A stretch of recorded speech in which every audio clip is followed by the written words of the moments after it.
Hey everyone, it's Dr. Rick, founder of Herbal 411. I just saw a mountain here and a little bit of a trail, so I decided to take it. Probably have a forest ranger taking me down somewhere. Anyway, the concept I wanted to discuss today is NEAT, non-exercise activity thermogenesis. And if you are in the business of trying to lose weight, which all Americans should be doing, you really should understand how your body utilizes food or energy. Basic formula called total daily energy expenditure. It's pretty nice. Sorry. There's a golf course over here, and I see a trail. That would be cool to take. So, I'm a hiker and I lead excursions to national parks. I'll be working over there at the Immediate Care Center in about half an hour. For my patients and subscribers, I wanted to talk about NEAT. I was going to walk around the parking lot, but then I saw this mountain. When you see an elevation like this, it's kind of attractive because it's cool. I think we're wired to get out to nature, to move away from danger, to be attracted to beauty.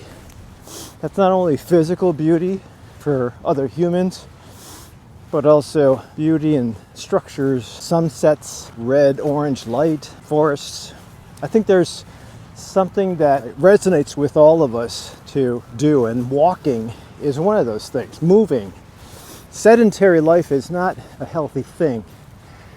You would think you have to make money and you have to sit behind a desk. That's true, but going back to how to figure out weight loss for the average person, we usually will get you on a scale, and regardless of how much you weighed in high school or grade school, how long you've been at the current weight, even if your blood pressure is good and your cholesterol's okay, there's something called BMI, body mass index, and it's a really rough estimate to say that you're overweight or obese. I don't really like it because it doesn't take into account muscle mass. There's a better formula that I go by. You take your height in inches, you divide that by your waistline in inches. Your waistline should be half or less of your total height. I'm 5'7", that's 67 inches from my waist, which is 30. I'm below half. Now I still would like to get more muscle, so I got a lot of work to do. I'm 62. I gotta pack on muscle as much as possible before I hit 70. Because at 70, God forbid, something's gonna come up and I won't be able to do it anymore. So I think that muscle always translates to health, mobility, and independence. So going back to how to figure out or to drop your waistline, and there's something called total daily energy expenditure, or TDEE. That's how much you should be taking in fuel or calories every day. And how do you figure that out? Thermogenic effect of food. Depending on the food groups, mostly macronutrients, and your plate size and the components of your plate, depending on what you eat and how the plate looks, you might have about 10% of your TDEE in your food. Roughly 70% of your TDEE is your basal metabolic rate. And I did a video on resting metabolic rate. It's kind of the same thing. So if you don't go to a fancy lab to figure out your resting metabolic rate, you can use the Harris-Benedict equation, which is pretty decent, and plug it in, and that can figure out your RMR. You have your RMR, you have the thermic effect of food, and then you have activity. And activity is roughly 20% of your TDEE. And that is where we win, if you're active. And you would think that you can burn a lot of calories or you can eat more. That's not really true. So I just did a quick, I call it 15 minutes of hell yesterday before my shift on Saturday. And I think I burned 100 calories doing a shoulder pump.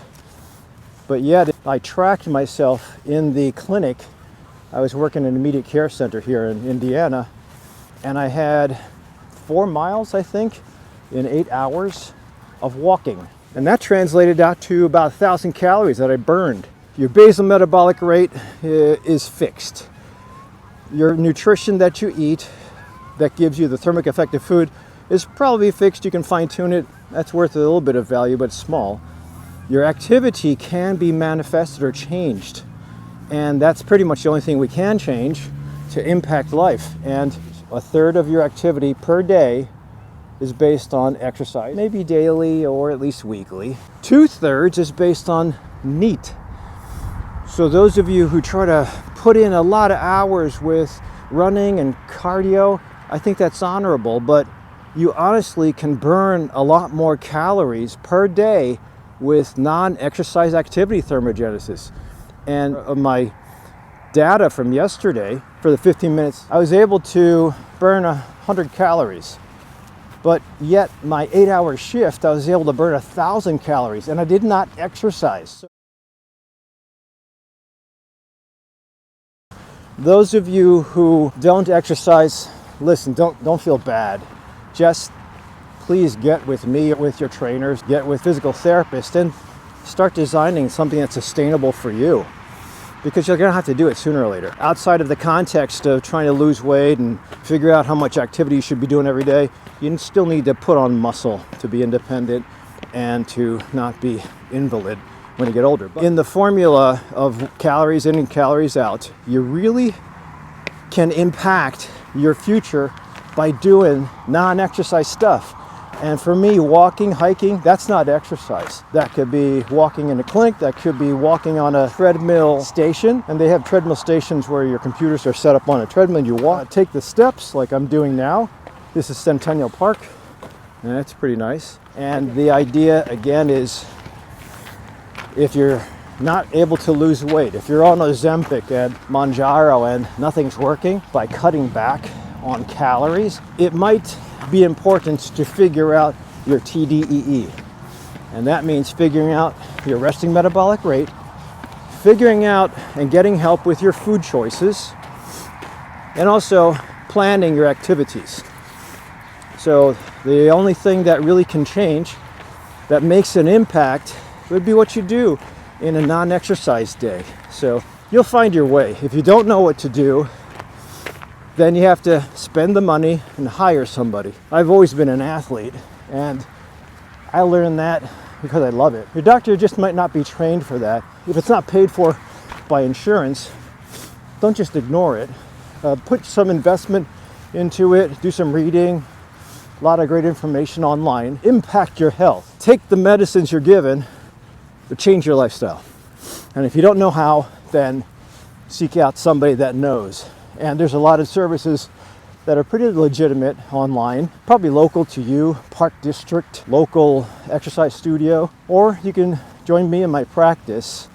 I have a virtual concierge practice where I put together personal plans for everybody. The bottom line is to get a team behind you to make you successful at health.